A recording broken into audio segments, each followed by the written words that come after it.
মাহমুদ রাফিনের সঙ্গে যুক্ত হব।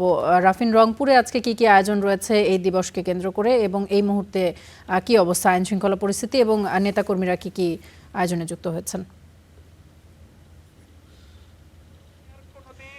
তামান্না জুলাইয়ের প্রথম শহীদ বেগম রোকেয়া বিশ্ববিদ্যালয়ের শিক্ষার্থী আবু সাইদের দ্বিতীয় মৃত্যুবার্ষিকী আছে এবং জুলাই শহীদ দিবস।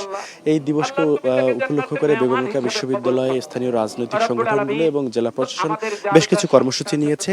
সেই কর্মসূচির আলোকে কিন্তু আজ আমরা সকালেই এসেছি বেগম রোকেয়া বিশ্ববিদ্যালয়ের শিক্ষার্থী আবু সাইদের যে সমাধিস্থল এবং তার নিজ যে গ্রামের বাড়ি পীরগঞ্জের বাবনপুর, সেখানে কিছুক্ষণ পূর্বে বাংলাদেশ জামায়াতে ইসলামী পীরগঞ্জ উপজেলা শাখার নেতৃবৃন্দ তারা আলোচনা সভা করেছে এবং তারা এখন দোয়া করছেন, কবর জিয়ারত করছেন এবং এই কবর জিয়ারতের মধ্য দিয়ে তাদের কার্যক্রম শেষ হবে এবং এরপরে বেগম রোকেয়া বিশ্ববিদ্যালয়ের উপাচার্য সহ বিশ্ববিদ্যালয় প্রশাসনের যে কর্মকর্তা কর্মচারী এবং শিক্ষার্থীরা এসেছেন, সেই শিক্ষার্থীরা কবর জিয়ারত করবেন এবং এরপরে বেগম রোকেয়া বিশ্ববিদ্যালয়ে এই আবু সাইদের স্মরণে সেখানে আলোচনা সভা রয়েছে এবং সেখানে বাংলাদেশের মুক্তিযুদ্ধ বিষয়ক মন্ত্রণালয়ের মন্ত্রী তিনি উপস্থিত থাকার কথা রয়েছে। এছাড়া পানি সম্পদ মন্ত্রণালয়ের প্রতিমন্ত্রী থাকবেন, ইউজিসির কর্মকর্তারা থাকবেন।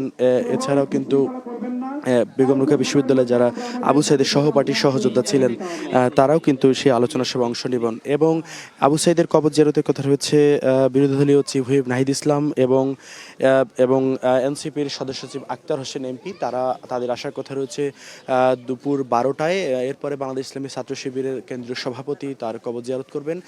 এছাড়াও কিন্তু জেলা প্রশাসনের আলোচনা সভা রয়েছে এবং বেগম রোকেয়া বিশ্ববিদ্যালয়ে আর নানাবিধ কর্মসূচি নিয়েছেন, বিশেষ করে মসজিদ সহ ধর্মীয় প্রতিষ্ঠানে যে তার যে আত্মার মাগফিরাত কামনা করে দোয়া মাহফিলের কর্মসূচি রয়েছে।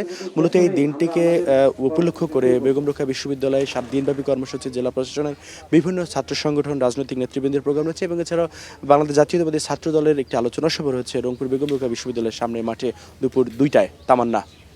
রাফিন, ধন্যবাদ আপনাকে। নিশ্চয়ই পরবর্তীতে আবারও আপনার সঙ্গে যুক্ত হয়ে পরবর্তী কর্মসূচি সম্পর্কে জানবো।